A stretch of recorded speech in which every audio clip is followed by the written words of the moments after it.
there are a few chemical engineers here. You now have techniques like carbon dioxide, liquid carbon dioxide to extract without distorting the taste, without distorting the molecules. These kinds of techniques are becoming available. So you will have to integrate those kinds of techniques to extract them. And it's not that today it's not happening, it's already there. But integrating right from soil all the way to the end, I think this is where the opportunity is definitely there in 2040. If somebody really wants to build a business, and this business will be around because it is not something you have to digest. You need it in small quantity, but you get it also in small quantity. So it's an interesting business. Your free time, I would recommend have a chat with Dr. Mukesh. Mukesh, you can comment. ESTA. The whole idea is to interact with. Everybody can be on the floor. Who has taken an essential oil and converted it into a hormone. And a very successful business model, except that PhD है तो पैसा नहीं बनाता है.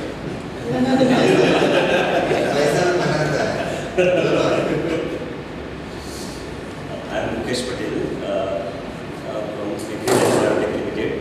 Actually, we are particularly in biofarming and organic farming and internationally organic certified products. Particularly, there is a lot of problem with these hazardous chemicals, and now people are using this safe food and safe products. So, there is a lot of scope, particularly on biocontrol agents, particularly in biopesticides, particularly in chemicals, in some poison is there, so insects will kill or pathogens will kill. But particularly in our case, this product contains some bacteria, some fungus, some virus particles. 1 ml of the product contains about 20 crores of bacteria, 20 crores of fungus. And when we have to use only 1 gram or 1 ml in 1 liter water, and we have to spray particularly on this crop area. So this populations of this bacteria or fungus around all the pollen parts of plants, when the insects hits, particularly on the plant parts, their legs are paralyzed by these fungal or bacterial pathogens, and some of them are impact on their skin. Particularly, the skin is made up of chitin, and chitin is the food particularly for this bacteria and fungi. And if insects suck from the plant cell, they will paralyze because their mouth part is also made up of this chitin. So, these are some of the, all these are particularly toxic to particularly these insects. So, particularly we are in this area. Another thing, we are also manufacturing insect experiments. So, we have different experiments of 15 different insects. Particularly in, suppose horticulture crop mango, we have one system is based on methylbutanol.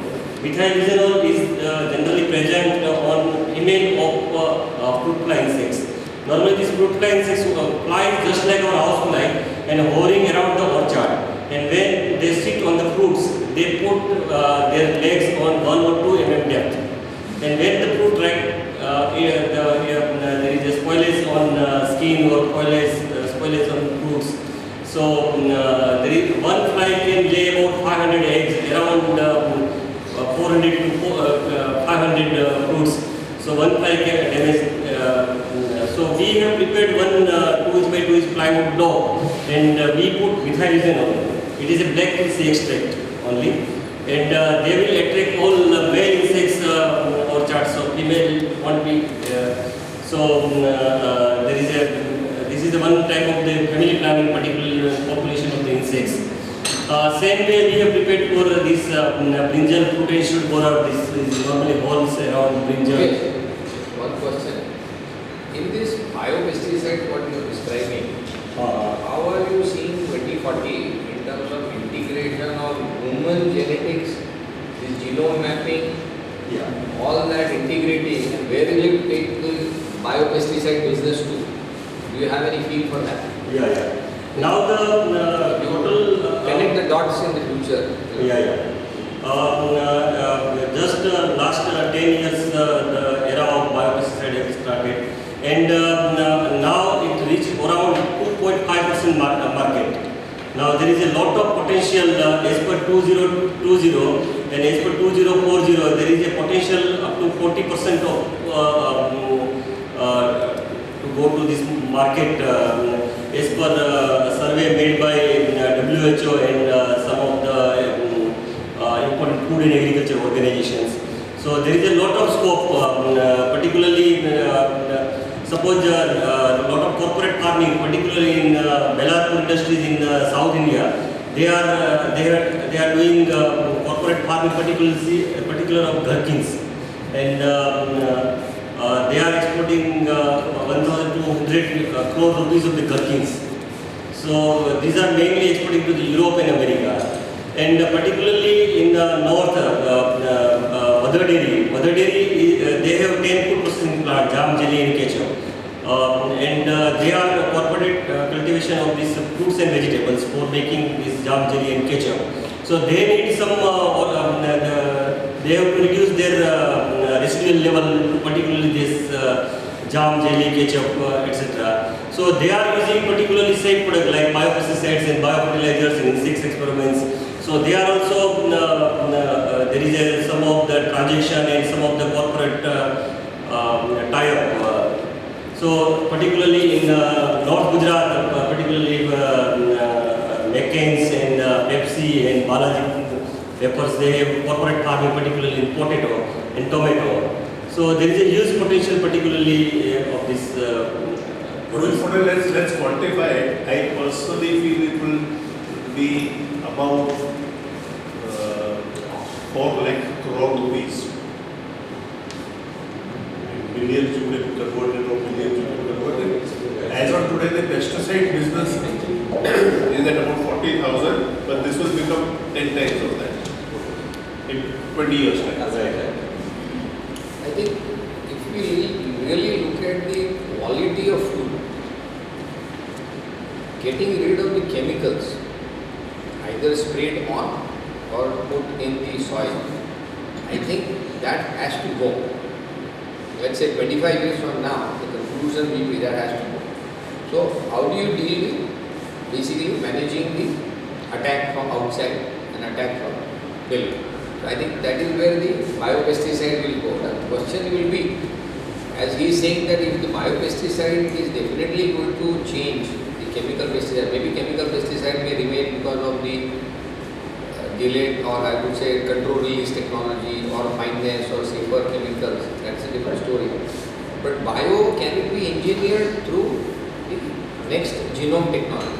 I still feel that now gene mapping, gene insertions and actually creating new kind of viruses, creating new kinds of bacteria is going to evolve.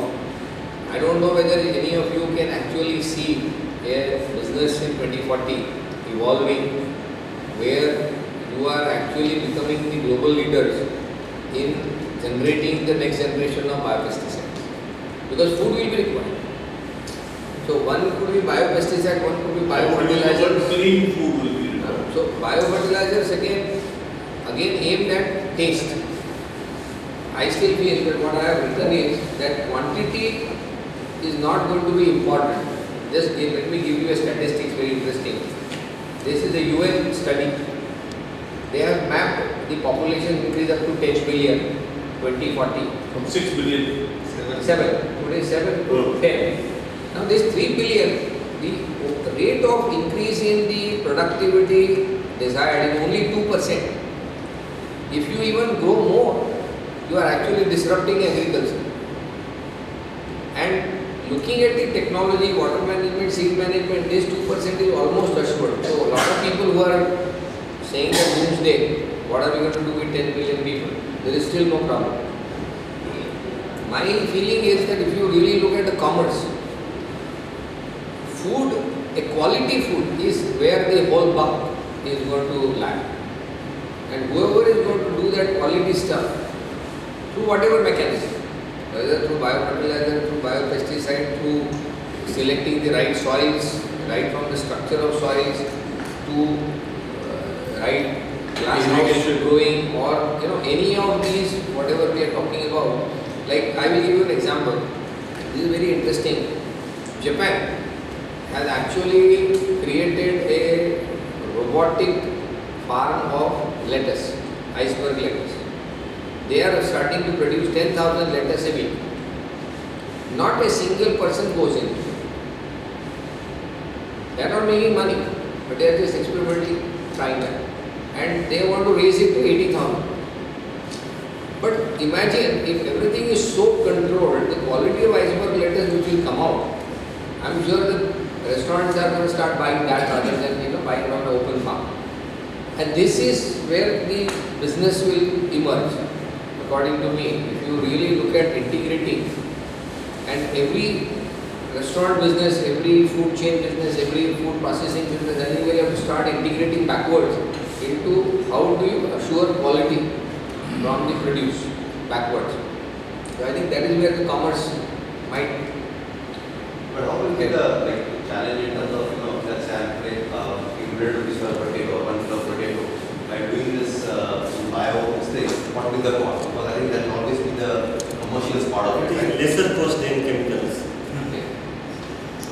Yeah, already it is being shown that the biotechnology has started competing. Just like PV happened, it was expensive, but it kept on sort of dropping the cost. That more so will apply even in the biotechnology. That as you start understanding the specific disease, then you will have the ability to create a solution for that. So I think this whole thing will continue. But one more area is plant tissue culture, particularly earlier in banana. There is a lot of variation at the time of harvesting. There is a lot of problem of viral diseases, particularly in banana. Bunchy tops. Yeah, in bunchy top. So, particularly in bunchy top disease, there is no production. So, almost 30 to 40% plants are affected with this bunchy top. But now people are using tissue culture technology. Almost 98% plantation is done through plant tissue culture. So, harvesting at the same time, and there is no bunchy top. I think genetic modification like BT cotton, like BT brinjal, so many things will happen. So whether it can happen in flowers, see, like we have not even touched on floriculture. Floriculture, if you really look at innovation in the next 25 years, you can have massive sort of innovation which can come. Really, if you look at it as a commerce space, because people will pay anything for an exotic flower. What is that price? Nobody knows that. But there is an interesting space which can emerge there. There are a lot of experiments, successful experiments being done in Egypt where you can get colored cotton. Instead of taking the cotton, dyeing it later, it gives you naturally grown cotton color. One more area is hairy root culture, particularly all medicinal plants, they liberate so many metabolites. And if we can mass produce, and if we use the technology like agrobacterium, so we can produce a lot of hairy root culture, and through hairy root culture we produce so many medicinal plants in a smaller area, particularly in bottles. In one room about 5,000 bottles. Anybody has any clue on whether you can actually genetically engineer a cotton plant to make a fine fiber? Can that be thought of? Would that be a disruptive business? A natural fiber? Because people will need fibers to produce clothes. Today, cotton is the major source. And the major problem of cotton is the fineness of the yarn, of the fiber. So, is there any possibility? Have you done any? Yeah, there is a lot of possibilities. There are a lot of genes particularly available. Because that can be $1 billion, multi-billion dollar business. Yeah. Out of the agri. If you look at 25 years from now. Taking a clue from that, then if it is possible, how come the cotton produced in India is always inferior to the cotton produced in Pakistan or for that matter? Do you mean to say that with this techniques coming forth, India India's cotton quality will catch up with that of Pakistan and Egypt, which have natural advantages. Yeah. You know, natural produce of cotton is far superior than that of India. In fact, all high-end fabrics, the cotton choice first is Pakistan and Egypt. Do you mean to say that going forward in 2040, India will be able to catch up in terms of the quality of cotton that is produced on Indian soil? Yeah, definitely after introduction of BT cotton by Monsanto, the farmers' income will increase almost tenfold. I'm talking about the quality. Yeah. Even the quality also is the fiber content in the staple content is also. That would have increased the yield. No, no,